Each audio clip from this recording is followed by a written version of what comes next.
एक बंदा किसी दफ्तर ਦੇ ਵਿੱਚ ਮੁਲਾਜ਼ਮ ਸੀ ਤੇ ਉਹ ਫਾਈਲਾਂ ਸ਼ਾਇਲਾਂ ਦੇਖ ਰਿਹਾ ਸੀ, ਕਾਫੀ ਬਿਜ਼ੀ ਸੀ। ਇੱਕ ਬੜੀ ਟੇੜੀ ਜੀ ਫਾਈਲ ਆ ਗਈ, ਬੜਾ ਮਸਰੂਫ ਸੀ ਤੇ ਉਹ ਪੇਚੀਦਾ ਜਿਹਾ ਕੰਮ ਸੀ ਤੇ ਥੱਕ ਗਿਆ ਸੀ। ਉਹਦੇ ਇੱਕ ਦੋਸਤ ਨਾਲ ਅੰਗਰੇਜ਼ ਬੈਠਾ ਸੀ, ਉਹਨੂੰ ਕਹਿੰਦਾ ਯਾਰ ਪਤਾ ਕੀ ਆ, ਤੂੰ ਹੁਣ ਛੁੱਟੀ ਕਰ ਲਾ ਤੇ ਛੁੱਟੀ ਕਰਕੇ ਤੇ ਚਲਾ ਜਾ ਤੇ ਕੋਈ ਮਛਲੀ ਦਾ ਸ਼ਿਕਾਰ ਵਗੈਰਾ ਕਰ, ਬਾਹਰ ਫਿਰ ਤੁਰ, ਤਾਂ ਕਿ ਤੂੰ ਨਾ ਫਿਰ ਤੂੰ ਫਰੈਸ਼ ਹੋ ਜਾਏਗਾ ਤੇ ਕੱਲ ਨੂੰ ਇਹ ਫਾਈਲ ਦੇਖ ਲਈ। ਉਹ ਬੰਦਾ ਜਲਦੀ ਜਲਦੀ ਘਰ ਆ ਗਿਆ ਤੇ ਆਪਣੀ ਬੀਵੀ ਨੂੰ ਕਹਿੰਦਾ ਕਿ ਤਿਆਰ ਹੋ ਜਾ, ਜੇ ਤੂੰ ਸ਼ਿਕਾਰ ਤੇ ਜਾਣਾ ਨਾ, ਮੈਂ ਮਛਲੀ ਦੇ ਸ਼ਿਕਾਰ ਤੇ ਚੱਲਿਆ ਹੈਡ ਵੱਲੋਂ ਕੀ, ਜੇ ਤੂੰ ਜਾਣਾ ਚਾਹੁੰਦੀ ਹੈ ਤੇ ਚਲੇ ਚੱਲਦੇ ਆ। ਉਹ ਕਹਿੰਦੀ ਮੈਂ ਨਾ ਇਹ ਕੰਮ ਕਰਨਾ, ਮੈਂ ਤੇ ਅਚਾਰ ਪਾਉਣਾ ਸੀ, 2-3 ਮਰਤਬਾਨ ਮੇਰੇ ਅਚਾਰ ਦੇ ਪੈ ਪਾਉਣ ਵਾਲੇ, ਮੈਂ ਫਲਾਂ ਬੀਬੀ ਨੂੰ ਸੱਦਿਆ, ਉਹਨੇ ਆ ਕੇ ਅਚਾਰ ਪਾਉਣਾ ਸੀ ਤੇ ਕਹਿੰਦਾ ਚੱਲ ਫਿਰ ਰਹਿਣ ਦੇ। ਬੀਬੀ ਕਹਿੰਦੀ ਵੀ ਇੰਨੇ ਮੁੱਦਤਾਂ ਬਾਅਦ ਆ ਜਾ, ਆਪ ਹੀ ਮੈਨੂੰ ਪਿਕਨਿਕ ਵਾਸਤੇ ਤਿਆਰ ਕਰ ਰਿਹਾ ਤੇ ਕਿਉਂ ਨਾ ਹੋਵੇ ਚਲੀ ਜਾਵਾਂ। ਉਹਨੇ ਇੱਕ ਪਰਚੀ ਲਿਖੀ, ਪਰਚੀ ਲਿਖ ਕੇ ਤੇ ਇੱਕ ਘਰ ਦੀ ਚਾਬੀ ਵੀ ਇੱਕ ਥਾਂ ਤੇ ਰੱਖ ਕੇ ਨਾ, ਜਿੱਥੇ ਕੋਈ ਆਲਾ ਜਿਹਾ ਬਣਾਇਆ ਸੀ, ਜਗ੍ਹਾ ਖਾਸ ਬਣਾਈ ਸੀ ਮਖਸੂਸ। ਆਮ ਬੀਬੀ ਨੂੰ ਵੀ ਦੱਸਿਆ ਸੀ ਵੀ ਅਗਰ ਅਸੀਂ ਕਿਤੇ ਹੋਈਏ ਤੇ ਇੱਥੋਂ ਉਹ ਪਰਚੀ ਉੱਤੇ ਲਿਖ ਦਿੱਤਾ ਕਿ ਅਚਾਰ ਦੇ ਮਸਾਲੇ ਵਗੈਰਾ ਤਿਆਰ ਆ ਤੇ ਅਚਾਰ ਤੁਸੀਂ ਪਾ ਦਿਓ ਆ ਕੇ। ਆਪ ਪਿਕਨਿਕ ਤੇ ਚਲੇ ਗਏ, ਸਾਰਾ ਦਿਨ ਇੰਜੋਏ ਕੀਤਾ।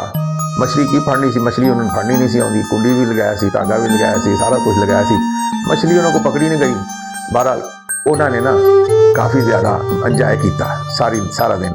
ਅਸਲ ਮਕਸਦ ਇੰਜੋਏ ਕਰਨਾ ਹੀ ਸੀ, ਪਿਕਨਿਕ ਤੇ ਗਏ। ਜਦੋਂ ਘਰ ਵਾਪਸ ਆਏ ਤੇ ਉਹਦੀ ਬੀਵੀ ਦੀਆਂ ਚੀਖਾਂ ਨਿਕਲ ਗਈਆਂ, ਕਹਿੰਦੀ ਹੈ ਇਹ ਘਰ 'ਚ ਕੀ ਹੋਇਆ, ਅਜੀਬ ਕੰਮ ਹੋਇਆ। ਦੇਖਿਆ ਤੇ ਜਿੱਥੇ ਉਹ ਪਰਚੀ ਰੱਖ ਕੇ ਗਏ ਸੀ ਤੇ ਹੋਰ ਇੱਕ ਪਰਚੀ ਪਈ ਸੀ। ਉਸ ਪਰਚੀ ਉੱਤੇ ਲਿਖਿਆ ਕਿ ਮੈਂ ਇੱਥੋਂ ਲੰਘਦਾ ਪਿਆ ਸੀ ਤੇ ਮੈਂ ਦਰਵਾਜ਼ਾ ਖੜਕਾਇਆ ਤੇ ਦਰਵਾਜ਼ਾ ਕੋਈ ਨਾ ਖੁੱਲਿਆ, ਮੈਂ ਉੱਤੋਂ ਫਾਟਕ ਟੱਪ ਕੇ ਅੰਦਰ ਗਿਆ, ਅੰਦਰ ਦੇਖਿਆ ਤੇ ਇਹ ਮੈਨੂੰ ਕੋਈ ਪਰਚੀ ਮਿਲੀ ਸੀ, ਉਹਦੇ ਉੱਤੇ ਲਿਖਿਆ ਸੀ ਅਚਾਰ ਪਾਉਣ ਵਾਲਾ। ਮੈਂ ਤੁਹਾਡਾ ਅਚਾਰ ਵੀ ਪਾ ਦਿੱਤਾ ਤੇ ਮੈਂ ਆ ਜਿਹੜੀਆਂ ਨਾ ਸੀੜੀਆਂ ਖਰਾਬ ਸੀ ਉਹ ਪਾਲਿਸ਼ ਕਰ ਦਿੱਤੀਆਂ, ਕਿਚਨ ਬੜਾ ਖਰਾਬ ਸੀ ਉਹਨੂੰ ਧੋ ਦਿੱਤਾ, ਸਾਰੇ ਕੰਮ ਮੈਂ ਕਰ ਦਿੱਤੇ ਆ। ਤੇ ਮੈਂ ਦੇਖਿਆ ਤੇ ਤਕੀਏ ਦੇ ਥੱਲੇ 2 ਹੀਰੇ ਦੀਆਂ ਅੰਗੂਠੀਆਂ ਬੜੀਆਂ ਪਈਆਂ ਸੀਗੀਆਂ। ਉਹ ਹੀਰੇ ਦੀਆਂ ਅੰਗੂਠੀਆਂ ਜਿਹੜੀਆਂ ਬੜੀਆਂ ਗੰਦੀਆਂ ਸੀ, ਮੈਂ ਖੱਟਾ ਲਾ ਕੇ ਉਹਨਾਂ ਨੂੰ ਵੀ ਚਮਕਾ ਦਿੱਤਾ।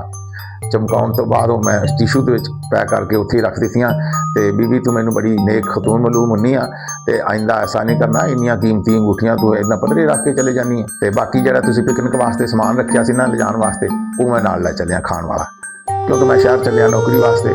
ਅਚਾਰ ਚਟਨੀਆਂ ਫੈਕਟਰੀ ਆ, ਉਹਦੇ ਵਿੱਚ ਜਾ ਕੇ ਮੈਂ ਨੌਕਰੀ ਕਰਨੀ ਆ ਤੇ ਦੁਆ ਕਰਿਓ ਮੇਰੇ ਵਾਸਤੇ ਕਿ ਮੈਨੂੰ ਨੌਕਰੀ ਮਿਲ ਜਾਵੇ। ਤੇ ਮੈਂ ਹੁਣ ਜਾਂਦਾ ਪਿਆ ਤੇ ਆਪਕਾ ਤਾਬੇਦਾਰ ਕਰਮਦੀਨ, ਇਹ ਥੱਲੇ ਉਹਨੇ ਲਫ਼ਜ਼ ਲਿਖੇ ਹੋਏ।